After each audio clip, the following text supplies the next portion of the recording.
Ang susunod na programa ay rated PG. Patnubay at gabay ng magulang ay kailangan sa mga batang manonood.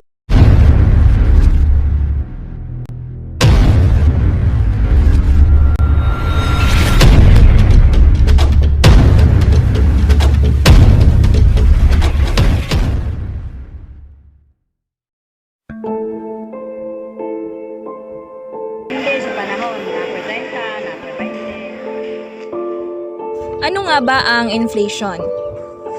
Ang inflation ay ang pagtaas ng presyo ng ilang pangkaraniwang serbisyo at produktong binibili ng mga konsumo. Speciality, may pero mate, na nang ibalo na mate, talaga sa di ba matagalan sa mga mo?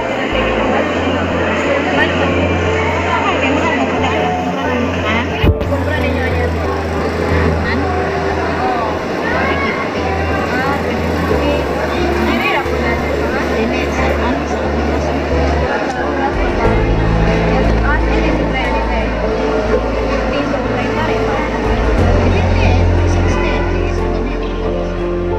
Ano ba ito nasusukat? We measure inflation by having a commodity of goods, a sample of goods in a certain area. For example, in our province of Bohol, we have 825 commodities, goods that comprises goods and services. So that's we measure inflation. What is the very reason why prices suddenly rise? There are a lot of factors from the forward and backward linkage, meaning the supply of raw materials to the demand. Tunghayan natin ang mga presyo ng bilihin sa Dao Public Market, Tagbilaran City.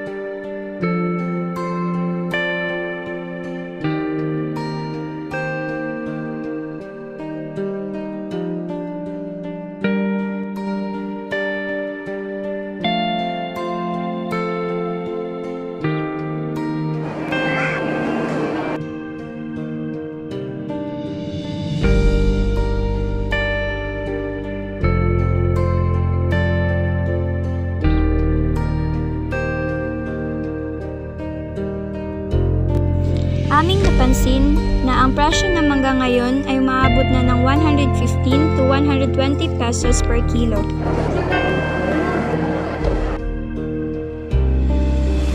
Samantalang ang presyo ng mga isda, gaya na lamang ng burot-burot na umaabot na ng 140 to 200 pesos per kilo. Samantalang ang isda sa bato naman ay nasa 200 to 300 pesos. Ang presyo ng alimango ay nasa 300 pesos per kilo. Ang clam naman ay nasa 150 per kilo. Sapayan o basayan naman ay nasa 320 to 370 per kilo. At ang huli ay ang bulinaw na umabot na ng 120 pesos per kilo.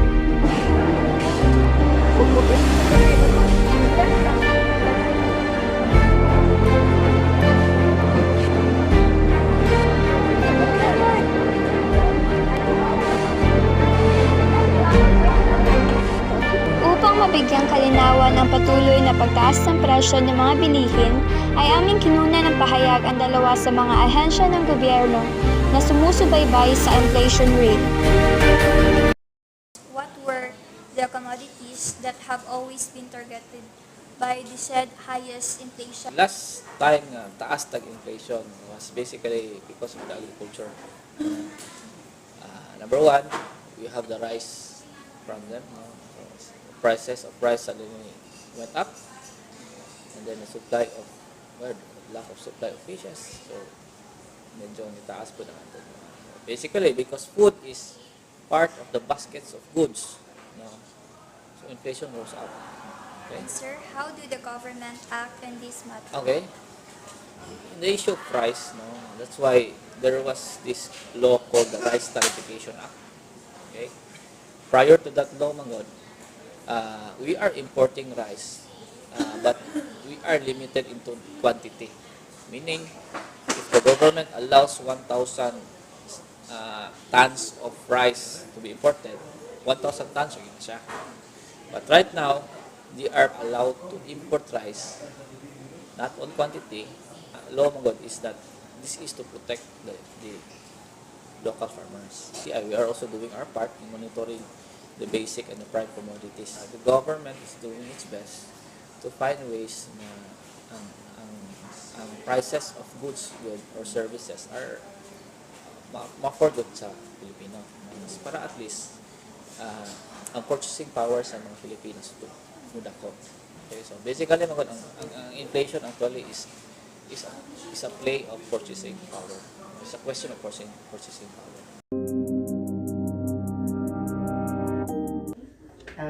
I am Fidel R. Entrepreneur Junior of Philippine Statistics Authority, Bohol. Products that belong to the basket of goods, sir, that are used in measuring the inflation. There are 825 commodities sa Bohol. For example, rice, we have the NFA ordinary loose. The rice, again, regular milled loose, 1 kilogram. Rice special loose, 1 kilogram. And so on. And that is for the food commodities belonging to rice. We also have the bibingka, flour, junk food, cereal base, oishi barbecue foil, puto, loose, ready-mix noodles with soup, among those. And we also have the services. The services that includes the electricity, 120 kilowatt hour, and the flat rate, and bus fare, the airfare, the boat fare, that comprise the services, and also the rental. Every province they also have their own sample basket because lain man ta og pinalitan sa iyang common goods na paliton. Kung may mga common goods na to nga mapalit na to sa Bohol, at the same time posible po nga napareha po sa Cebu, pareha sa other provinces nationwide. Sir, what leads to inflation? Inflation, cause of inflation is kanang mo rise ang prices sa goods. Mao gani number one. Kung mo saka gani ang mga presyo, for example in 2018 or 19 katong tag-as kay tag-inflation. In fact, I have here a copy. Yes, in 2018, ang pinakataas na to is during the month of September. Ang atong inflation is 7. Unya ang consumer price index, ang atong CPI is 123.8. So ingon na dako kayo tag inflation atong time sa 2018. Siguro ang prices ato dako kayo niya. Doon na po to'y fuel price, oil price increase, world price increase, makaapektar o minayaw ginang oil price increase. Is it true that all prices rise evenly during period of inflation? Dili siya. Why, sir? Tungod kay ang kasagaran gud nga mahitabo kung mo-rise ang cost of goods and services. Dili kayo gani kayo ang services, kanang yung goods ang highly volatile commodities. Unsa may mga highly volatile commodities? Mo tong musud sa core inflation. Katong food, katong rice, corn. Pero not all commodities. For example, kanang mga processed food items. Unsa may mga processed food items katong giingon ako ninyo, katong itong giagi og manufacturing. Dili makayo to kay regulated man na sila. Pero whereas kung ang rice mo regulated gyapon, pero dili mo gud na bisan pag na price monitoring na to sa atong gobyerno or sa private na sector, dili makakontrol sa pagsaka sa presyo sa mga negosyante kay saka nga mga sample commodities na to when there is a period of inflation. Meaning, ang period of inflation po, dili mo na siyabot pasabot na mo saka kayo ang inflation namin. Inflation na to nga in fact natay negative 0.2. Inflation gyapon na siya kanang sub-zero siya. So, napo siya inflation nga 0.2 lang, 0.3. That also considered as an inflation. Pero, dili siya pasabot nga tanang prices of goods and services musaka evenly, dili. Okay, sir. What was the highest inflation rate ever been recorded last 2019 and as of 2020? So ang atong data sa 2019, ang highest recorded na to nga inflation is during the month of January. Ang atong data ana is 4.4. Ang atong inflation ana. Ang atong consumer price index ana, ang atong CPI ana is 122.9. In 2020, ang February na to is 2.5. Okay, ang basket of goods nga worth sa 2012, 100. Pila naman siya karon as of February 2020. So that is 8 years, no? So, umingon ta og ang atong CPI sa February is 125.9.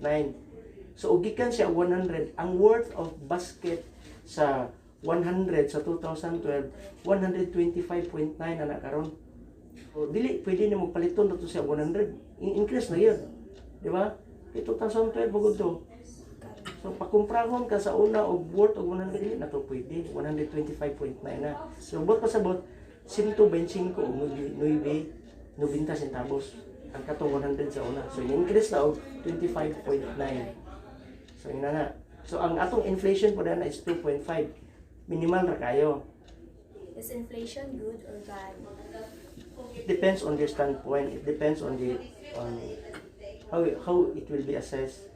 Pwede siya mag-good, pwede siya mag-bad. You know why? For example, dili pwede nga wala tay inflation. Mabita nang natay inflationary cost. Kung dako kaayo pod ang inflation na to, that is meaning that is bad in the economy. Inflation karon minimal naman 2.5, 4.4. Kung dako gali na siya, for example atong 2019, ngabot ta og 7.6. Dako kayo na. Kay kasagaran mo kun nato narata sa mga 5, 6 tolerable na. Mudaw na pod. Inflation do mo down ang iyang percentage change. Pero inflation gyud na siya. Pero ang impact mo gud kung natay inflation nga data sa akong giingon ninyo ganina, kinahanglan din na siya nga gamiton pod para sa mga katong demand o mga wage increase, rental services, mga services kay ngano dili man good mo prosper ang economy, dili mo spiral ang economy kung dili walay inflation ngano dili pwede nga mo stagnate ang usa ka tawo, dili pwede mo lalba mura sa mahunong ba mao sige for the last 20 years inguna na imong kinabuhi tungod sa mga palaliton. Diba? Mo-measure mo tag inflation, diba? So, that meaning, kung measure tag inflation, kanyang mga commodities, mga sample commodities na to, mo ginisiya mo kanang gabayan or kanang sundon or source of data, source of information nga makakuha ta og good inputs. Yeah. Meaning pod og ingon ta og bad, kung sobra ra kaayo gani, bad gyud kay ngano magkabuang man. Pero magkabuang man ang mga tao niya og ang opposite anang inflation is deflation. Kung mo deflate pud ang ato ang economy, dili pud maayo kay ngano man. We are looking for a progressive society. We are looking for a progressive life. Dili ka pwede og mag-deflate ang imong index nimo, imong inflation kay unsa man mo plus hindi sa inflation nga mahatag. It's either taas ra kayo, bad ni kayo. Bad ang ekonomiya na. Kung mo-deflate po siya minaayo, bad po ang ekonomiya na. Pero nara siya sa, mubinat-binat na siya, fluctuating siya, meaning good. That is, the economy is very healthy.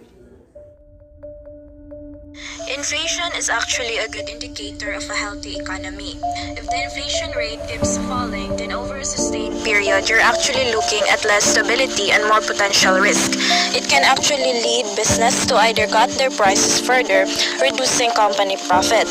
If this goes on for a while, it could halt economic growth and a job creation. That's why having a little bit of inflation can be a sign that business and the number of jobs in the economy are growing.